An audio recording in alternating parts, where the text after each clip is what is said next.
7 signs of a narcissist disguised as true love and you don't notice it.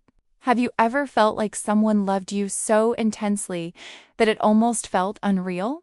They texted you all day. They wanted to see you all the time. They made you feel special, chosen, different from everyone else who came before. In the beginning, it felt like the kind of love everyone dreams about. But then something started changing. Little by little, you stopped feeling calm in the relationship. You started feeling anxious, guilty, confused. You began overthinking simple conversations. You started wondering why you suddenly felt like you were walking on eggshells around someone who once made you feel so safe. And that is exactly what makes narcissistic relationships so dangerous. Because narcissists rarely appear cold, arrogant, selfish, or obviously toxic in the beginning. Most of the time, they come disguised as the perfect partner. They seem romantic, protective, passionate, deeply connected to you. They make you believe that what you have is rare, special, impossible to replace. That is why so many people do not realize what is happening until they are already emotionally trapped. The problem is not that narcissists look evil. The problem is that they often look like everything you have ever wanted. They make you feel important before they make you feel small. They make you feel chosen before they make you feel isolated. They make you feel loved before they make you feel controlled. And because the beginning feels so intense, you spend months or even years trying to get back to that first version of them. The sweet version. The affectionate version. The version that made you believe you had found your person.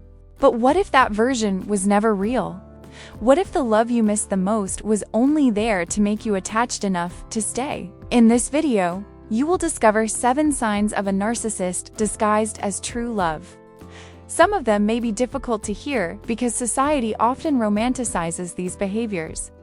People call them passion, protection, loyalty, deep love. But sometimes, what looks like love is actually the beginning of emotional manipulation. And the last sign is one of the most dangerous of all, because by the time it appears, many people no longer know who they are without the relationship. They love bomb you and make you feel like you are their entire world. In the beginning, it does not feel dangerous. It feels magical. They text you from the moment they wake up until they go to sleep. They call you beautiful, amazing, perfect. They tell you they have never met anyone like you before. They say you are everything they have been looking for. Very quickly, they start talking about the future. Trips together, living together, marriage, children, growing old together. And part of you feels flattered because it seems like you finally found someone who is not afraid to show how much they care. They make you feel seen in a way nobody else ever has. They want all your time, all your attention, all your emotional energy. At first, it feels romantic because most people want to feel wanted. Most people want to feel chosen. That is why love bombing is so powerful. It does not feel like manipulation. It feels like the beginning of a perfect love story. But real love takes time to grow. Healthy love is steady. It is patient. It builds slowly through trust, respect, and consistency. Manipulation often arrives with intensity. A narcissist wants to create emotional dependence as quickly as possible. They want you attached to the attention, the compliments, the feeling that you are the center of their world. Because once you become addicted to that version of them, you will do almost anything to get it back when they suddenly change. That is the trap. The person who once made you feel like the most important person in the world slowly becomes distant, cold, hard to please. And instead of questioning them, you start questioning yourself. You start thinking, maybe you changed.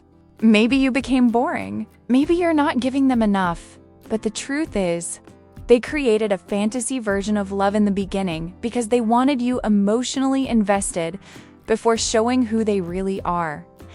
And once they know you are attached to the intensity, the next phase begins. They make jealousy look like protection. At first, it can even feel flattering. They ask where you are, who you are with, why someone liked your picture, why your friend called you, why your coworker texts you so much. And when you question it, they make it sound romantic. I just care about you. I worry because I love you. I do not trust other people around you. You are too important to me. Part of you feels special because it looks like they are afraid of losing you. Society teaches people that jealousy is proof of love. Movies romanticize it. Songs romanticize it. People say things like, if they are jealous, it means they really care. But that is not love. Love does not need control to feel secure. Love does not need passwords, constant updates, your location, access to your phone, or permission over who you spend time with. A narcissist often disguises control as protection because if they showed it for what it really is, you would run away. So they make it sound caring. Little by little, they start making you feel guilty for having a life outside the relationship. They complain about your friends. They make comments about your family. They act hurt when you spend time with other people.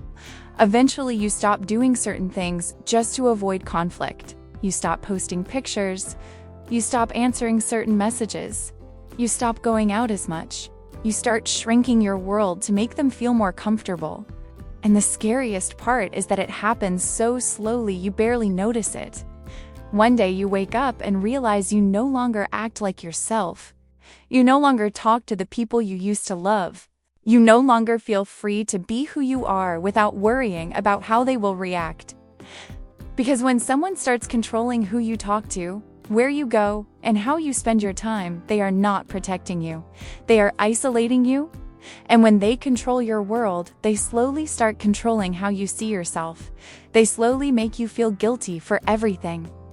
One of the most dangerous things about a narcissist is that they can make you feel guilty without even raising their voice. At first, it is subtle. You want one night alone and suddenly they act hurt. You say no to something and they become distant. You try to set a boundary and somehow you end up feeling like the selfish one. Little by little, you start carrying responsibility for everything that goes wrong in the relationship. If they are upset, you think it is your fault. If they are angry, you think you should have handled things differently. If they ignore you, you wonder what you did wrong. You become the person constantly apologizing, even when you are not sure why. That is because narcissists know how to weaponize empathy. If you are a caring person, if you naturally think about other people's feelings, if you hate conflict and want everyone around you to be okay, you become easier to manipulate because they know you will question yourself before questioning them. They know you will try harder, give more, explain more, forgive more. And after a while, guilt becomes your normal state. You feel guilty for wanting space. You feel guilty for speaking up. You feel guilty for being tired. You feel guilty for not being enough. That is how people slowly lose themselves in toxic relationships. Not because they are weak, but because they care so much that they stop protecting themselves. And the more guilt they place on you, the more you stop trusting your own emotions. You stop asking, why are they treating me like this? And you start asking, what is wrong with me? That is when the relationship becomes even more dangerous. Because after enough guilt, you no longer trust your feelings. They rewrite reality until you doubt yourself. There comes a point in a toxic relationship where you stop arguing because you are tired of defending your own reality. You remember what happened clearly. You remember what they said. You remember the way they looked at you, the tone of their voice, the way they made you feel. But somehow, after every conversation, you walk away feeling confused. They tell you that never happened. They say you are imagining things. They say you are too emotional, too dramatic, too sensitive. They act like your pain is irrational and your memory cannot be trusted. This is what gaslighting looks like. It is not just lying. It is making you question your own mind. And when someone does that enough times, something dangerous begins to happen. You stop trusting yourself. You replay conversations in your head over and over. You reread messages. You take screenshots. You keep mental notes of things they said because part of you is afraid they will deny it later. You start feeling like you need proof just to justify your own emotions. That is one of the most painful parts of emotional manipulation. You no longer know if the relationship is toxic or if you are the problem. You no longer know if your feelings are valid or if you are overreacting. You no longer know what is true anymore. And when someone can control your reality, they can control your decisions. Because a person who doubts themselves becomes easier to manipulate. A person who no longer trusts their own instincts becomes easier to keep trapped. And the more confused you become, the more power they gain over you. They need to be the center of everything. At first, you may not notice it, because they know how to make everything about them in subtle ways. You tell them something exciting that happened to you, and somehow the conversation becomes about their day, their achievement, their problem, their feelings. You are proud of something you did, but instead of celebrating you, they compete with you.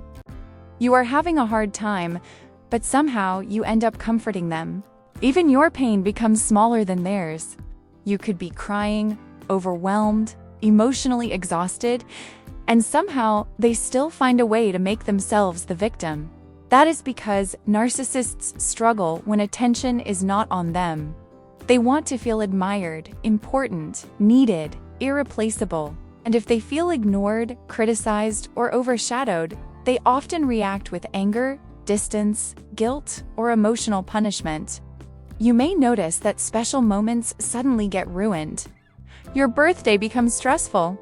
Your success creates tension. Your happy moments somehow turn into arguments. Because deep down, narcissists do not want partnership. They want the spotlight. And what makes this confusing is that many narcissists look confident on the outside. They seem charming, strong, sure of themselves. But underneath that image is often a very insecure person. They do not need admiration because they feel powerful. They need admiration because without it, they feel empty. That is why they constantly seek attention, validation, compliments, reassurance. And when they stop feeling admired, they often begin punishing the people closest to them. Sometimes with silence, sometimes with criticism, sometimes by making you feel invisible. Because in their mind, if they are not the center of everything, something is wrong. And that is when the relationship starts feeling less like love and more like emotional survival. They alternate between extreme affection and emotional distance. One day they are sweet, affectionate, loving, and completely obsessed with you. The next day they feel cold, distant, irritated, disconnected. Nothing makes sense. You keep asking yourself what changed. You replay the last conversation in your head. You wonder if you said something wrong. You try harder. You give more. You become more careful, more patient, more desperate to get the loving version of them back. And that is exactly what keeps you trapped. Because when someone gives you love and then suddenly takes it away, your brain starts chasing the feeling. You stop focusing on how badly they treat you and start focusing on those small moments when they become affectionate again. One compliment suddenly feels huge. One good day feels like proof that the relationship can still work.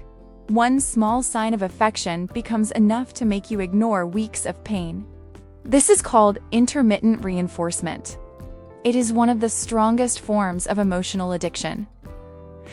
Because the human brain becomes attached to unpredictability. If someone is always cold, you eventually leave. If someone is always loving, you feel safe. But when someone constantly switches between affection and distance, your brain stays trapped in hope.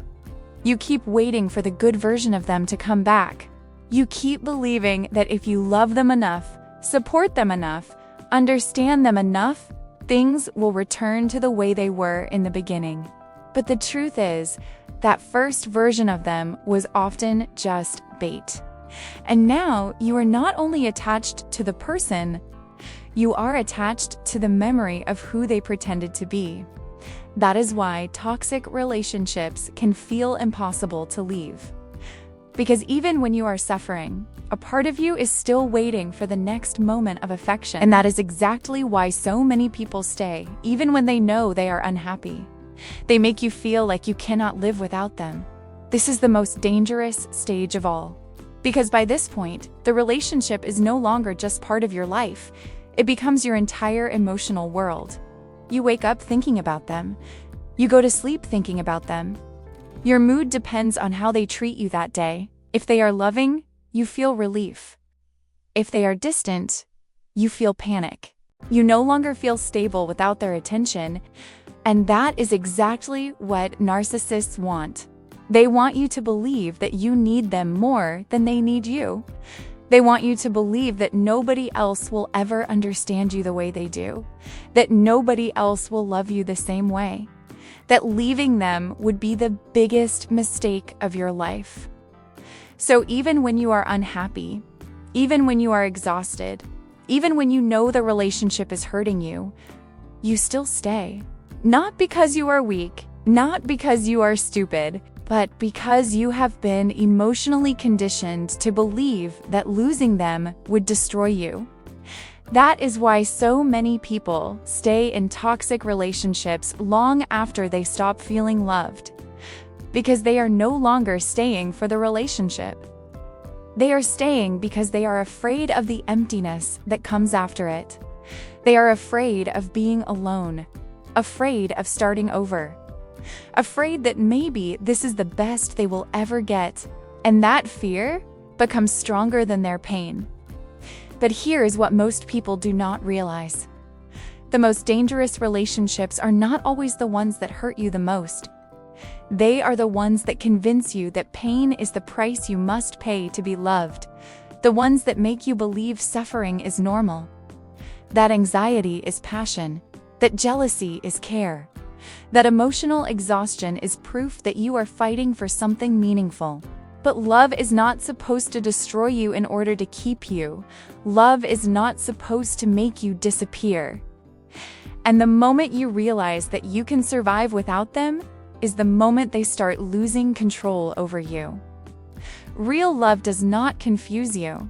It does not make you feel guilty for having needs, boundaries, feelings, or your own life outside the relationship. It does not make you afraid to speak. It does not make you question your memory, your value, your instincts, or your worth. Real love feels safe. Not perfect, because no relationship is perfect, but safe. You do not feel like you are constantly fighting for attention. You do not feel like you are losing yourself just to keep someone close. You do not feel like every conversation could become an argument. Every mistake could become proof that you are not enough. Every moment of distance could become a threat. Love should not feel like emotional survival. It should not leave you anxious all the time. It should not make you feel like you have to earn basic respect. The truth is, many people stay in toxic relationships because they confuse intensity with love. But intensity is not always love. Sometimes, intensity is anxiety. Sometimes, intensity is control. Sometimes, intensity is fear of losing someone who is slowly destroying you. The right person will not force you to abandon yourself in order to keep the relationship alive. The right person will not make you feel guilty for existing. The right person will not make you feel like you have to become smaller just to be loved. If even one of these signs felt familiar, do not ignore it. Listen to yourself. Pay attention to what your body has been trying to tell you. Because when something hurts you over and over again, confuses you, controls you, isolates you, and makes you feel less like yourself, that is not love. And sometimes, the moment you stop calling it love is the moment you finally begin to heal.